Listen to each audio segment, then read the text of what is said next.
Nangangarap na maging isang sikat na MLBB content creator na maging katulad ng ibang mga sikat katulad nila Inuyasha at Misaki at madami pa.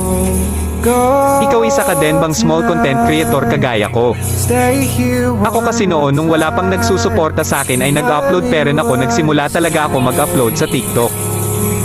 Alam nyo ba kahit 5 views lang ang video ko ay natutuwa pa rin ako kasi may nanonood sa akin. At kahit pa man ganun ay hindi pa rin ako tumigil sa pag-upload kahit na pangit ang video na ina-upload ko. Lagi kong iniisip na kung may pag-asa ba ako na maging katulad ng mga sikat na content creator. Alam nyo ba na kapag may maglalib ay lagi talaga akong humihingi ng skin sa mga sikat na content creator. Wala kasi ako skin noon hahaha simula nung na-download ko ang injector ay nagagamit ko na ang mga dream skin ko. Nung umalis si mama at pumunta ng Manila para doon magtrabaho doon ko naisipan na ay kwento ang buhay ko sa Facebook at sa TikTok.